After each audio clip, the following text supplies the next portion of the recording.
welcome to today's Book I Love video with Liam from Cheshire East Libraries.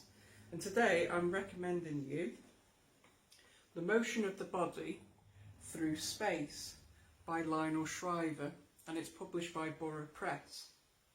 In a recent novel, Shriver casts a satirical and short-tempered view towards the contemporary boom in the fitness industry.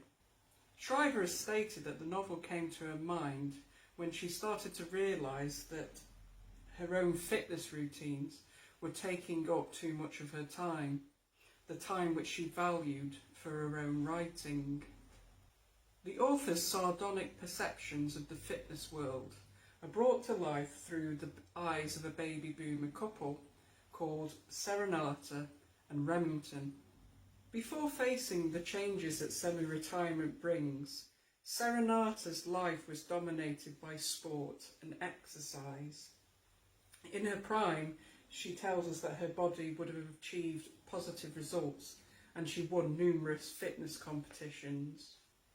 However, we meet Serenata when she's on the verge of being incapacitated and her body is starting to physically let her down.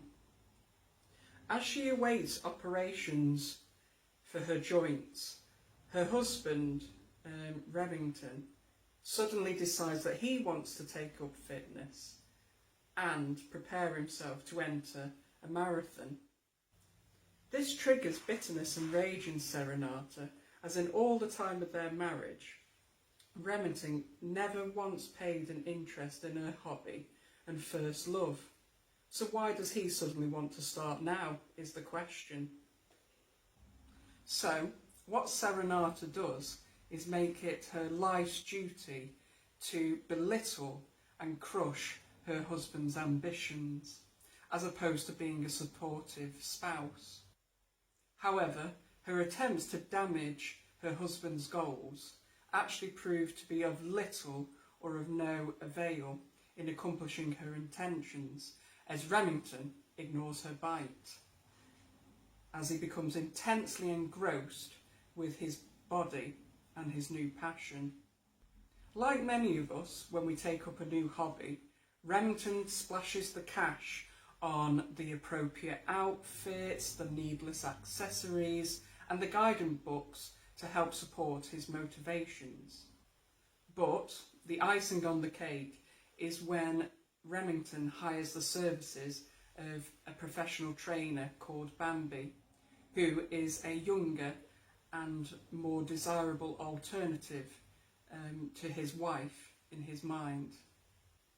And therefore, as Bambi enters their lives, a triangle of conflict develops, and we witness a host of secrets and lies come to the forefront of what is now a fragile marriage. Having never read any of Lionel Shriver's fiction before, I'm uncertain whether this is a recurring trope or not in her work, but I was really surprised to find that I was encouraged to detest all the characters. I don't know about you at home, but I find that in fiction we usually connect with the protagonists on a positive level, even with their flaws. However, in this case, Lionel Shriver does absolutely nothing to make her cast appear likeable or even redeemable. And I actually found this approach quite a refreshing change as a reader, and I'm now curious whether the same dynamics are approached in her critically acclaimed novel, We Need to Talk About Kevin. To my knowledge, there are not many fiction books I am aware of that have explored the contemporary mania of the fitness industry. And what Shriver does here is illustrate it's actually an interesting topic to examine. Having been consumed by the exercise trend myself, I could identify with the pictures she presents us with, and she raises what I feel is provoking questions of concern, such as about bodybuilding and our self-obsessed attitude towards our own bodies.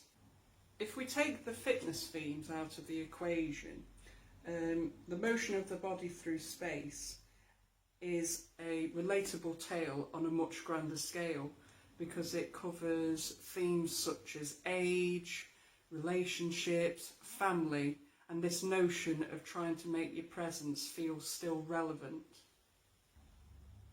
Overall, I enjoyed my introduction to Lionel Shriver's talent as a storyteller, and I will be endeavouring to look at more fiction by her in the future. So, thanks for listening to my review, and I hope that you will add the motion of the body through space to your reading list, and let us know what you think. So, thanks again for listening, and see you soon. Take care. Bye.